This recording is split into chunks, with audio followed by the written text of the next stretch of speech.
So ngayon, magluluto tayo ng masarap na sabaw. Kakaibang sinigang. Sinigang na corned beef. Ayan, mga kahapitamis. Kwak kwak diva, ikaw ang bida. Sa tuwa't saya, walang kapara. Galing mo'y abot hanggang tanda. Ikaw ang kwento, Tommy Brown ang pangalan niya.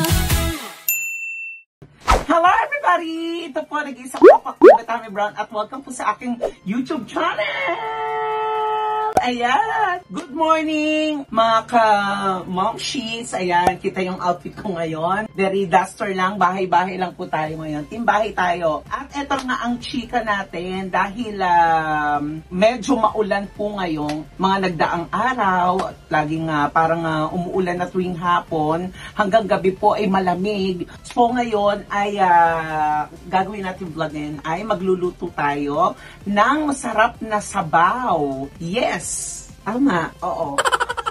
Tama nga. Masarap na sabaw. Kakaibang sabaw po ito. Kasi actually nag-trending ito nung mga parang last year pa yata. Pero ngayon, dahil gusto ko ng sabaw, gagawin natin ngayon ang kakaibang sinigang. So ito ang sinigang na corned beef. Ayan, mga kahapitamis. I'm sure napanood nyo na to sa iba. Pero ito, bibigyan natin ng ibang atake. So, lutuin natin siya para itong ating ulamin ngayong araw na to. Ayan. Kaya naman mga kahapitamis, samahan nyo ako magluto at matikman natin nga ano ba itong corned beef sinigang. Pwede pa pala to. Pwede pala yung gano'n na corned beef sinigang, di ba? Usually, baka o pork. Pero ito baka, pero iba nga lang, syempre. Corned beef. So, try natin kung perfect nga ba ang sinigang na corned beef. Ayan, let's go. Lutuin natin na mga katamis. Let's go!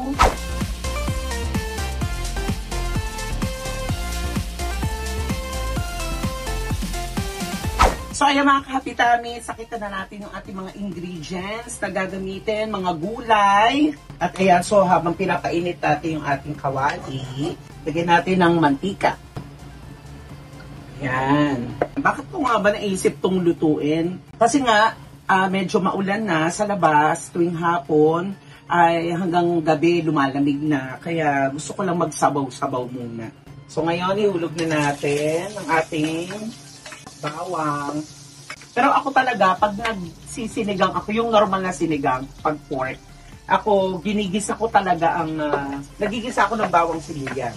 Iba't ibang version naman yan eh. Yung iba, diretsong nilalaga na sa tubig, yung sibuyas. Tapos, ito na, sibuyas na. Palabutin lang natin yung aroma. Bango. Maamoy mo agad talaga yung bawang at sibuyas. Ayan. So ngayon, after nyan, ilalagay natin yung kamatis. Pag lumabas na yung naka-aroma ng bawang at sibuyas, isunod mo na ang kamatis. Wala ka naman ng pinggan ko. Ayan. Sa iba mga kahapitamis, nagawa nyo na ba to? Sa mga bahay-bahay nyo? Itong sinigang na corned beef. At anong ulam nyo ngayon? Ayan ang pwede kong itanong sa inyo. Ano bang ulam nyo ngayong araw na to? Ayan. At gusto ko lang palang i-flex, mga kahapitamis. Medyo nagpa-light na ako ng hair color. Kasi nga masyado ng bugbog na bugbog yung buko sa kulay. Ayan po ang bagong update sa akin. Ayan. Palabasin nyo lang yung katas ng kamatis. Oo nga naman, no? Kasi actually, mahal talaga ang beef, diba? So, why not? Ayan. Ito po ang gagamitin ko, ha? Delimundo. Ayan. Feeling ko masarap to, eh. At saka, parang pang mayaman to. Medyo mahal to. Pero, depende po sa inyo, mga kahapitamis, kung ano pong gusto nyong brand. Pwede naman yon. At ayan, mga kahapitamis, medyo luto na yung bawang, sibuyas at ang kamatis natin. Ilalagay na natin itong Delimundo na corned beef. Garlic and chili. May konting anghang. Ayan, sarap. Kailangan daw tinataktak. Kasi dahil medyo may kamahalan siya. Gisa-gisa mo lang yung corned beef. Ako talaga ginigisa ko talaga. Para mas lutong-luto. Ayan. Tingnan nyo mga ka-Happy Tummies. Ayan na siya. Oh. Depende po sa version nyo. Yung iba kasi inuuna yung sabaw, ilalagay yung gulay, tapos ihuli yung corned beef. Ang aking version naman, niluluto ko muna yung corned beef. So ito muna tayo, luto muna tayo. Since nagkikrave din naman ako sa sabaw-sabaw. So yun na nga, ayan. So nag-iisip tayo ng magandang content. Kaya please help niyo naman ako mga ka-Happy Tummies. Pwede po kayo mag-comment sa aking YouTube dyan po sa ibaba kung anong pwedeng maganda nating content. Baka pwede kayo po kayong isuggest sa akin. Ayan. Para masaya. Tapos ito na nga. So nung naglisa ko na yung corned beef, ayan, nilagyan na natin din siya ng nawasa ng tubig.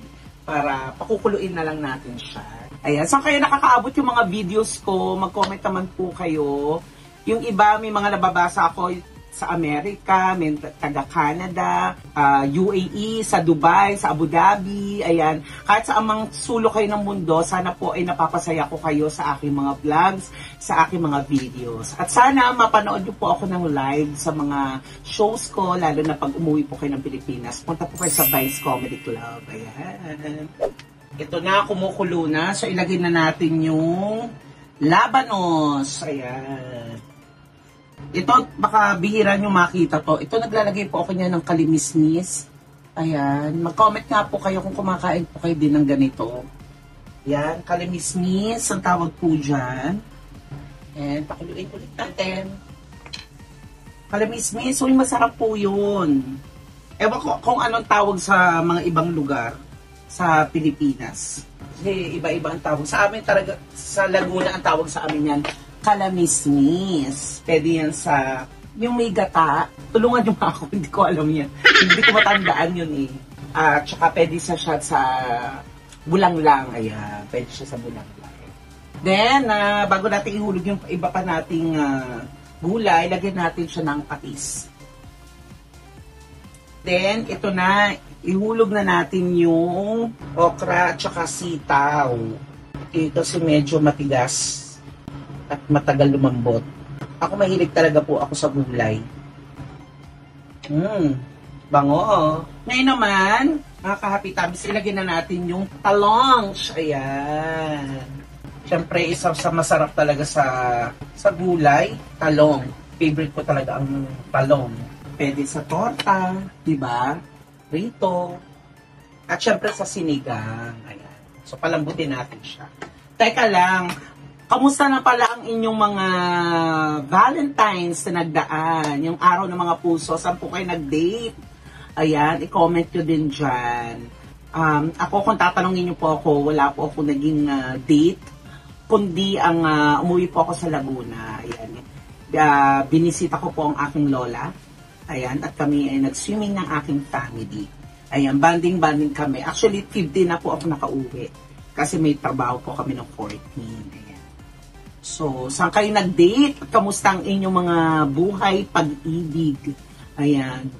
Tayo ay, wala muna tayong date-date kung kani-kanino. Kasi tayo ay single muna. Ayan. Tayo muna ay mananahimik muna ang ating puso. Kasi nitong huling relasyon ko ay masyado akong nadurog.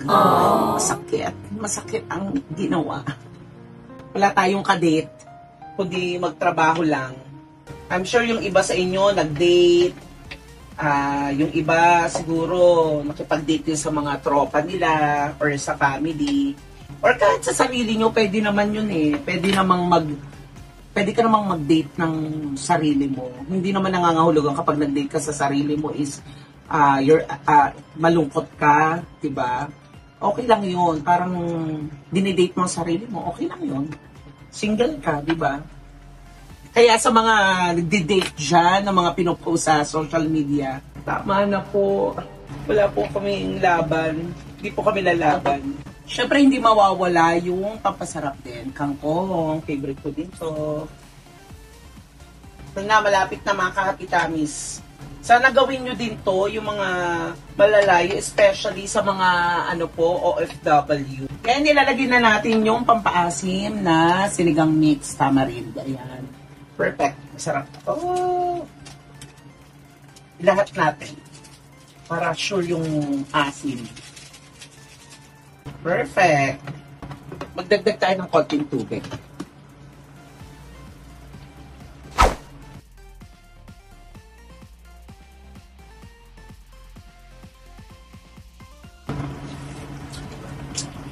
Ang sarap. Perfect. Okay na to. Okay na to. At ayan mga kahapitamis, luto ng ating masarap na corned beef sinigang or sinigang na corned beef. Ayan. Perfect na. So kakain na tayo at tikman natin kung ano nga ba mahiwaga dyan sa sinigang na corned beef. Let's go, kumain na tayo! At syempre ipapakita ko sa inyo ang aking finished product ng sinigang na corned beef. Ayan. Nakakatuwa. Nagawa ko siya. Ayan. So, meron akong shirataki rice dito. Ayan ang aking kanin.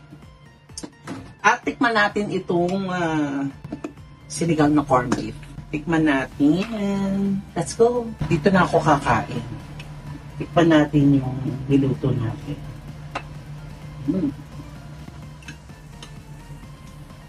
Unang subo para po sa inyo. Cheers, everybody. Kain tayo.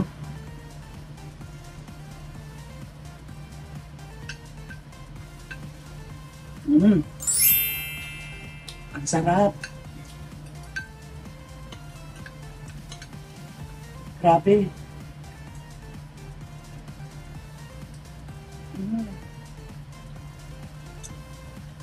Pwede nga siya. Grabe yung asim.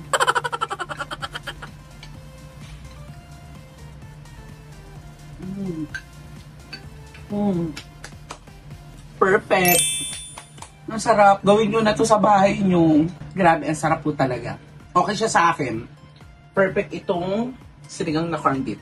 Gawin nyo na at ipatikim nyo sa inyong mga friends, sa inyong mga kamag-anak, sa buong family nyo para matikman nyo na. The best. Ang sarap. At ayan mga kahapitami, sana po ay nag-enjoy po kayo sa akin for today's video sa aking ginawang sinigang na corned beef. Ayan, kung so nakikrave kayo ng sabaw at kakaibang pagkain, so gawin nyo na to sa inyong mga bahay.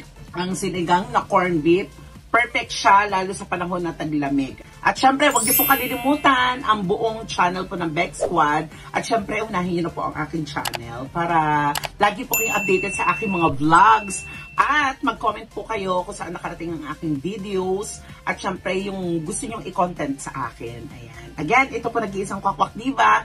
Maraming salamat and happy day. And happy tummy. Ayan, nabusog po ako. Thank you everybody and ingat po kayo palagi. Lalo na po yung mga nasa malalayo. And I love you so much. Bye-bye!